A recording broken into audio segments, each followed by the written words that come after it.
Hello la famille, aujourd'hui je vous montre comment est-ce que on paye des factures au Japon, comment est-ce que on fait des photocopies, comment est-ce qu'on imprimante des documents et comment est-ce qu'on retire l'argent. Je vais faire ça au même endroit. Ici je suis en face d'un convenience store. Chez nous on appelle ça communément des boutiques. Eh bien c'est des boutiques qui sont ouvertes 24 heures où tu peux payer tes factures, où tu peux retirer de l'argent, où tu peux faire des photocopies aussi. Et tout ça, tu n'as pas forcément besoin de parler à quelqu'un. À tel point, voilà, ils mettent en avant le fait que il n'y a pas de main d'œuvre et voilà, il faut tout automatiser. Donc là, on y va. Si je suis rentré dans la boutique, on va l'appeler comme ça. Oh, qu'est-ce que je vois? Je vois des BD pour adultes. Ici, ils sont vraiment fans des BD pour adultes. Je sais pas quel amour ils ont pour ça, mais je pense que ça nécessite un documentaire. Ok, donc là, je vais retirer l'argent rapidement et aller payer ma facture de courant. Ok, j'attends, je sélectionne Withdraw, retirer. Là, il faut que je confirme encore. On me demande maintenant mon mot de passe. Bien sûr, vous ne pouvez pas avoir mon mot de passe. J'introduis mon mot de passe. Une fois que mon mot de passe est bon, on me demande combien est-ce que je veux. Je pense que 20 000, ça va faire l'affaire. Ça pourra couvrir les dépenses d'aujourd'hui. Ok, on me demande de confirmer encore. Je pense qu'on va me demander une double confirmation avec mon solde. Ok, il faut que je confirme encore. C'est bon. Là, je prends ma carte et je prends mon cash. Et juste après ça, j'ai la photocopieuse multifonctionnelle. Celle-là, elle fait tout. Elle fait des copies, elle peut imprimer, elle peut scanner, elle peut payer des factures, elle peut même aussi payer des tickets de concert. Bref, elle est multifonctionnelle. Elle peut tout faire.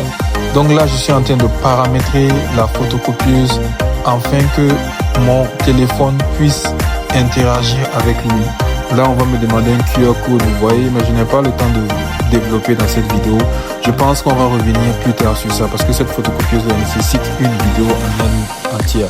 Ok, là, j'ai ma facture. Ici, comme je l'ai dit, je ne peux pas payer de facture avec cette photocopieuse-là, mais dans d'autres boutiques, c'est possible. On peut utiliser la photocopieuse pour payer des factures. Ok, là, c'est la seule interaction humaine que je vais avoir. C'est-à-dire, je vais donner ma facture.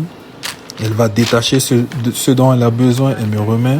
Ok, là, une fois que c'est bon, elle scanne le QR code.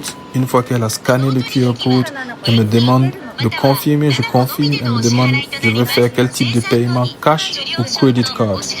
Bien sûr, j'ai retiré de l'argent, donc c'est cash. Ok, une fois que j'ai fait ça, maintenant, je dois introduire mon argent.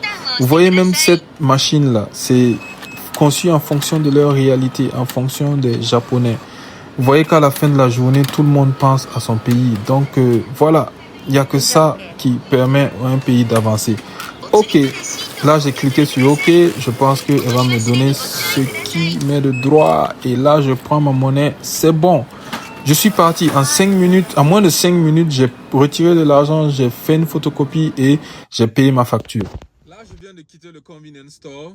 J'ai payé mes factures, j'ai retiré de l'argent et j'ai fait une imprimante. Tout ça au même lieu et en moins de 5 minutes, vous avez vu.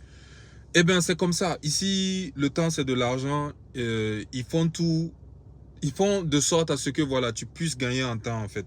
C'est vrai que administrativement parlant, ils prennent plus leur temps, mais c'est aussi compréhensible. On peut développer ça dans une autre vidéo. Mais ce type de tâches-là, payer les factures, retirer l'argent et je sais pas moi, faire des copies, c'est des trucs qui sont rapides. Et la plupart du temps, tu n'as pas besoin de t'adresser à un être humain pour ça.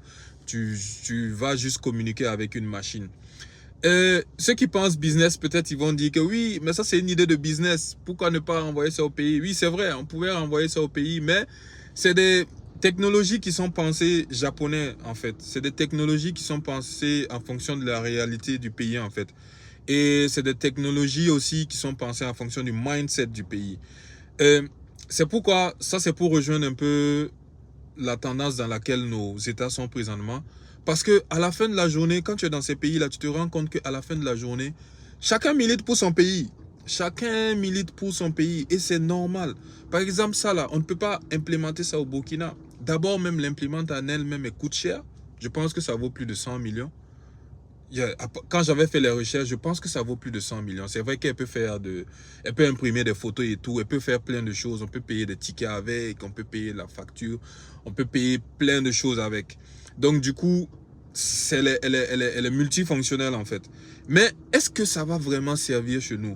Imaginez-vous chez nous que tu dois plus t'adresser à quelqu'un pour faire une photocopie, mais tu vas augmenter le taux de chômage. C'est normal, puisque chez nous, si tu veux faire une copie, il faut que tu donnes d'abord ta pièce d'identité à la personne et que voilà, la personne va faire la photocopie pour toi. Et cette personne, elle est payée à la fin du mois. Vous voyez, nous, on n'a pas de problème de croissance démographique. Voilà, on n'a pas de problème de croissance démographique. Donc, on ne peut pas implémenter cette technologie-là chez nous. Mais par exemple, eux ici, dans leur réalité, ils ont des problèmes de croissance démographique. Voilà, il n'y a pas de main-d'œuvre. Donc, il faut que les ingénieurs pensent autrement. Il faut que les ingénieurs fassent des technologies qui vont, voilà, venir faciliter ou des technologies qui vont venir, voilà, combler le manque de main-d'œuvre là.